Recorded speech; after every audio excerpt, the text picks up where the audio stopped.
Hello friends, Michael McFarland here, your host with RoadrunnerZX.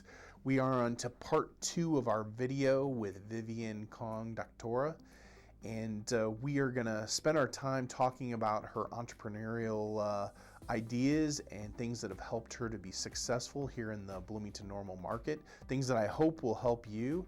So please sit back, listen, and learn on some things that will help you to be a better entrepreneur. One thing with me, not a ton of people know, but I have a learning disability. And so one of the things I struggle with is reading.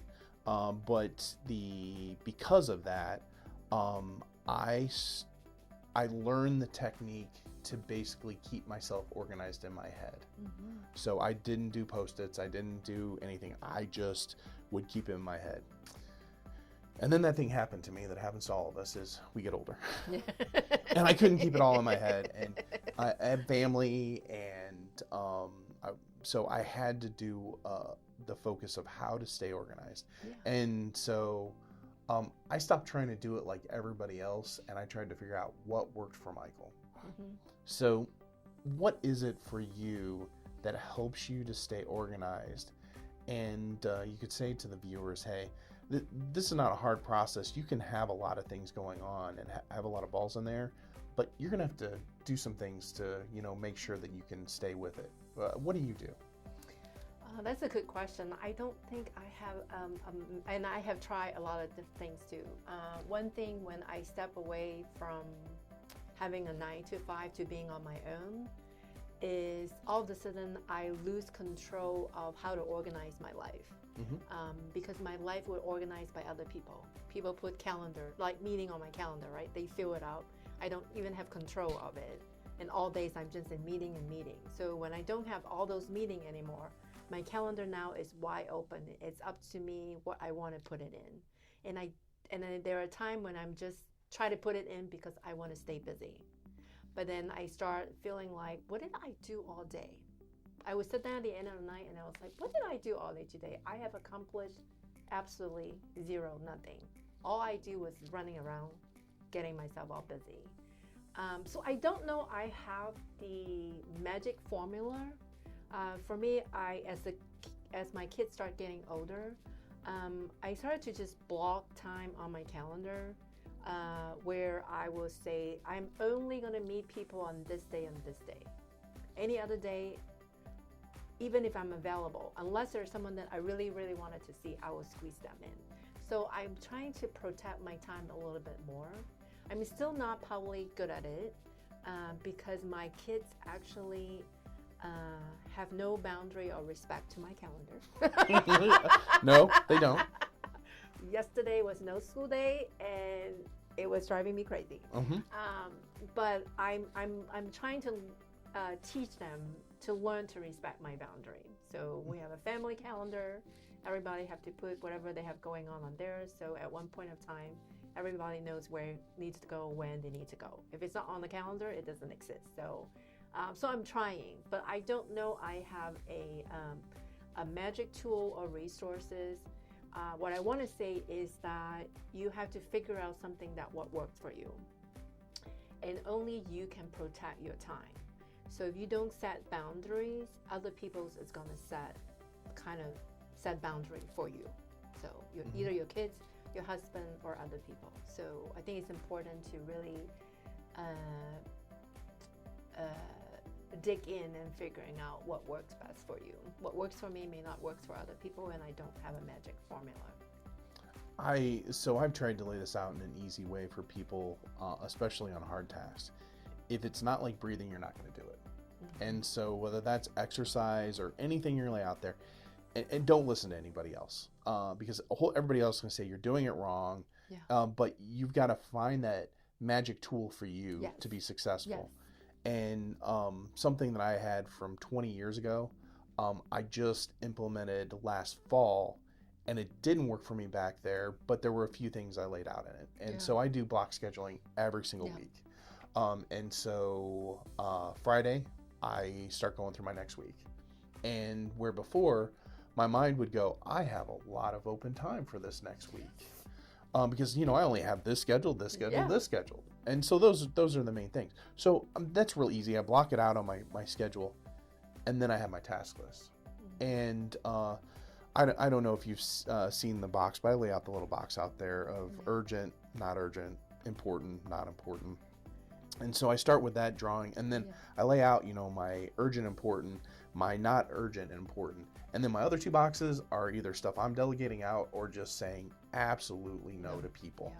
And sometimes that's hard because there are places where I have friends or things I've said at the beginning, hey, I committed to, but things have changed in the process. But I spend a little bit of time on the urgent and important, but those are usually the things just digging at me. Like, I've got to get these things knocked out. It's that not urgent, but it is important to do. And I am planning those in. And then also, as I have a few irons in the fire, sometimes those things that are not urgent but important eventually go into the they need to go away because they're just not doing what they need to. So my encouragement there is, as I asked the question, was not necessarily for the guest that's watching or the person that's watching that you give them the exact tool. What I want to say is you work through it, right? You work through it with your family and everything. So do you have any help, or is it just you? It's pretty much just me. I would love to, my dream one day is to have an assistant. I need that assistant to kind of sort of figuring out, like, have those conversations. One of the things about entrepreneurship, as you know, is a lonely journey, right? There's a lot of time I just talk to myself. Most days I talk to my dog, like, Archie, what should we be doing today? I would love to have sort of like an assistant, or like someone who know me, understand me, to kind of organize things a little bit. That I think we will find a better way, a more efficient way to get something done. So.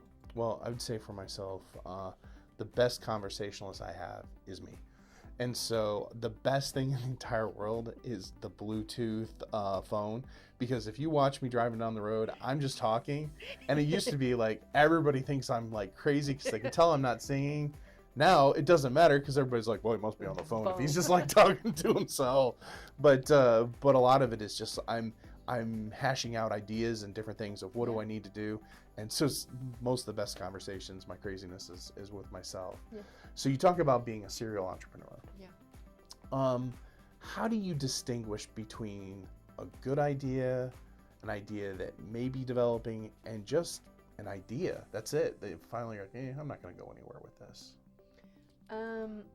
As I said, I have a lot of ideas all the time. It's just kind of, and I think to me that is, I will probably give it a try and go for like a week or two and see how far can I take it. And if it truly didn't go the way that it needed to lead to, I think intuitively yourself kind of know. So recently, maybe about 2-3 months ago, I have an idea I wanted to do, and I pulled in someone that agreed to kind of partner with me to make it happen. As we're working through it, I'm getting excited. We have business plan built, we have contact to do all these things. But every time when we move forward, we took 2 steps back. Either the health department have something to say about it, or there are other things that come in that kind of sort of stop it from going further than what it needed to go. So I'm like, okay, well, I'll give it another try. And then finally, I think I have to listen to myself. It's that gut feeling that telling you that, you know what, it's a good idea, but all these things that are happening are telling me that this idea will only go so far, and it's not going to take off like probably I thought it would be. Because I think I'm to a point where that if this idea is not going to blow up, it's not worth my time to do it. So I have to pick the battle of, it's probably a good idea, it's going to make me maybe $20,000, $30,000, but is it worth the effort to make $20,000, $30,000, or should I put that effort into making $120,000 and $30,000? So, and that's when I have to make the decision on moving forward or not moving forward. Well, how I would say that is, I have people that come to me at least on a weekly basis. Here's an idea I have, and ideas are a dozen. To me, if you don't come up with a process of how to actually do that idea, it doesn't matter if it's a great idea or not. But one of the things of people will come through and will be like, oh yeah, this will make money.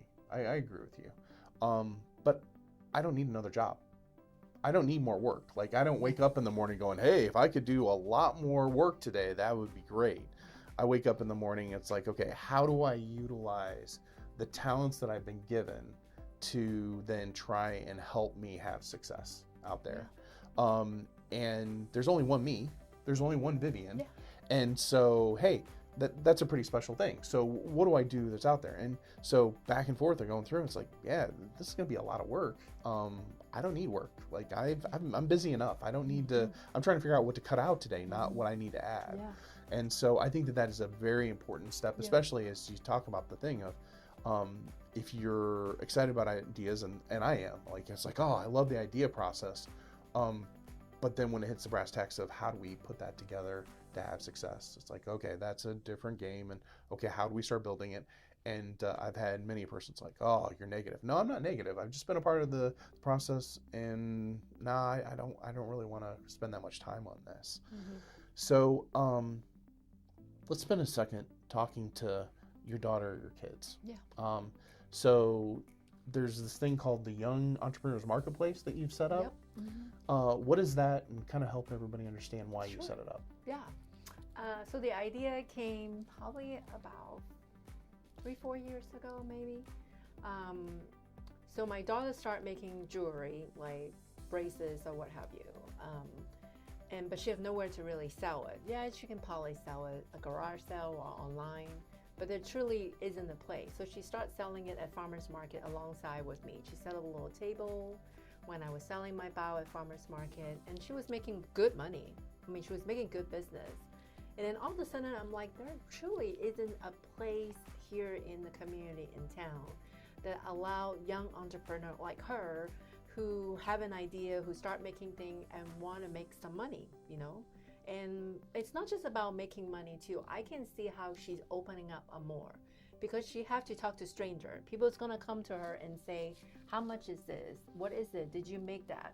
And she forced to have conversation with them and really share her passion with others. And she have to learn to take money and know how much money to give it back to them. So there's a lot to learn through that process, not just selling something. So they gave me an idea of create a space for the community for kids like her who have an idea selling something and have a platform for them to do so. So I think in 2000, where we at 2026, probably toward the end of 2022-23, I enlisted a friend of mine, and they do vendor show, and helped me to execute that idea and project and bring it into life. So this coming April will be the 4th year that we're doing a Young Entrepreneur Market. This year a little slightly different because we now have the collective, the entrepreneur group that we have established. Last year we're going to have the collective host the Young Entrepreneur Market. It makes sense. And then we also are expanding it, our age group. From 5 to 17 now, we are accepting high school age kids and also college age students as well. I'd like to thank our sponsor today, Roadrunner Real Estate. They are a full-service real estate company that helps people buy, sell, and lease their properties. So if you're out in the market looking for any type of real estate, they have decades of experience, and they can help you with any of your real estate needs. So thank you for watching, and please help our sponsor. I think that that's absolutely an amazing project from the standpoint of, I'll go back to how I grew up as a kid. I was to maybe be seen, but definitely not heard in my household. And so I was also an only child. I grew up where I was very comfortable talking to adults because of that. But I would call gregariousness of being a child, that was not necessarily something that was appreciated. And so now as an adult, I'm in a sales process. I've been in sales for 25 years. I don't consider myself to be a great salesperson. Yeah. I'm dogged. I tell everybody I'm willing to chase down anything, and until you're just like, get away from me and say no, I will continue asking. But in that process of where you're talking about, I think to the Mark Cuban story, I don't know if you know that, but he started selling garbage bags door to door.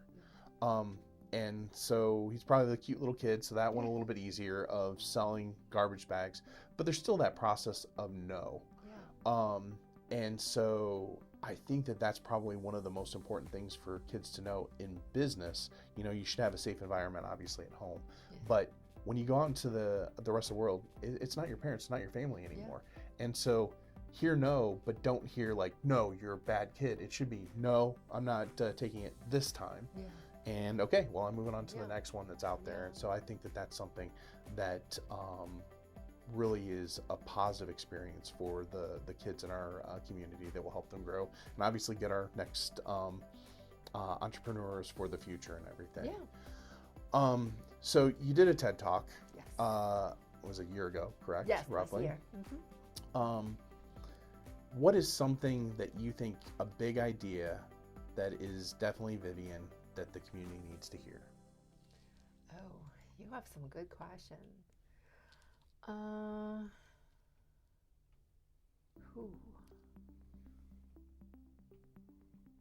Big idea for the community.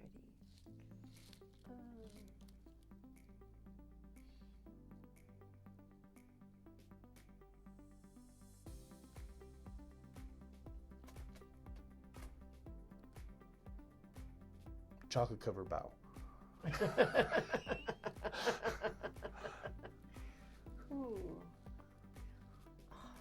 I think, okay, I have the answer. Okay. I would say the big idea, which is a dream that I still want to pursue and fulfill, is to ultimately bring the food hall in the community. I think it's not an idea that I invented myself, but I think the food hall not only is going to bring the community together, like I said, for Food Connect people, but it's also a great way to serve as a small business incubator, as I always said. It's really a platform that's set up to allow people who have a passion and wanted to own their own business and wanted to share their food with the community, but at a very lower starting cost to create something. And they have a chance to really flirt with failure because they can test it out. They don't have to spend $100,000 to build a restaurant to then a year later fail. Well, and that may be something that they can't even do. You talk about $200,000. That's, to me, a lot of money. That's a lot of money. And so, if you can try on a smaller level, scale, that'll give you the ability to maybe grow up to that $200,000, right? Exactly. And then you can gain a following. You can learn the in and outs of running the business. Because it's one thing about loving to cook or passionate about sharing your food, but to run a full-blown restaurant, to serve customer, it's more than just loving how you cook. You see we have a lot of restaurants in town, don't get me wrong. We have a lot of mom and pop restaurants, but we also see how many people open, close, is because I don't think that their love of cooking, they didn't take into account of the part of running a business is as important as serving good food. There's just more to it than just making good dishes every day. Well, I think that that's actually a great a comment that you made, is that you see this with a lot of entrepreneurs, is they've had that one thing that they really love. And I don't know if you've ever read the book like The E-Myth, but there's the difference between what I'll call the tactician and the business person. You have that person that really loves what they do until they get employees. And then that's when it's like, okay, this is a lot harder than what it is. It's taking away my passion. And that's the reason sometimes it's not because they're not making money. It's just because they just don't enjoy it anymore. But more times than not, they stop enjoying it, they continue doing it, and then they start losing money, and then they're forced out of the situation. But I think that is a keynote that anybody that's watching needs to understand of. Hey, this is still a business, and I know everybody swears, we make millions of dollars because we work 2 hours a day, and that's it. No, we have about 100 ideas that fail.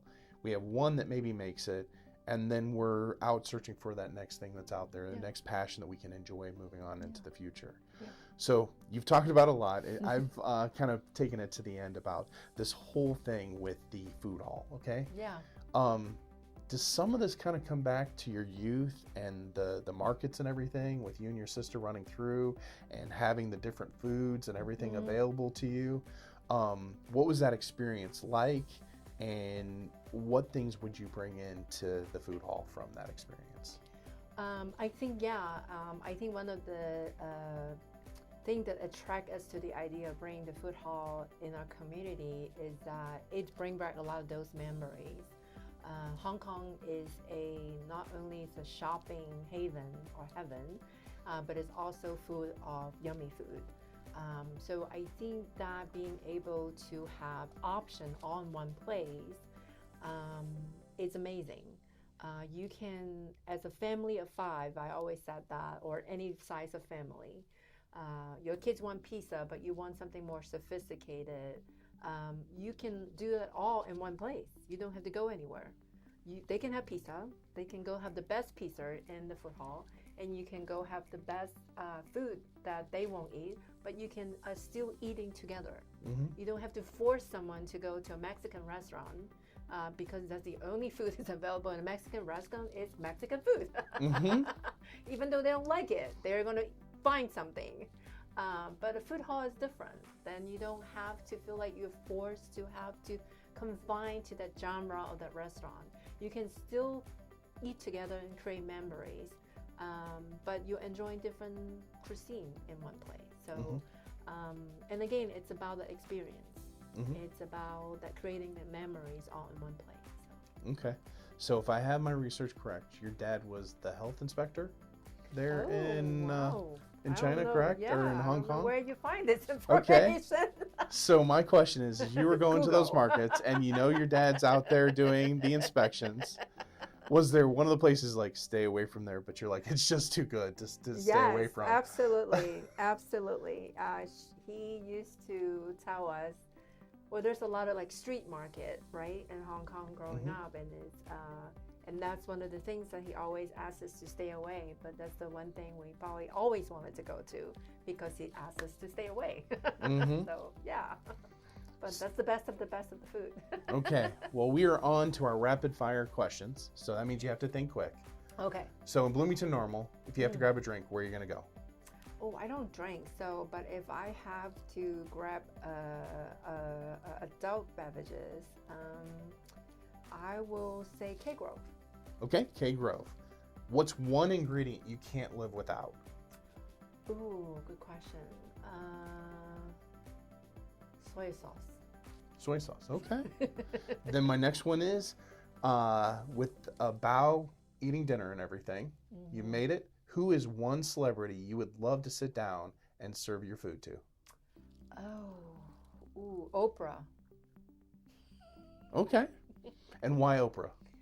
I just admire her since I was little. I watch her a lot. Okay.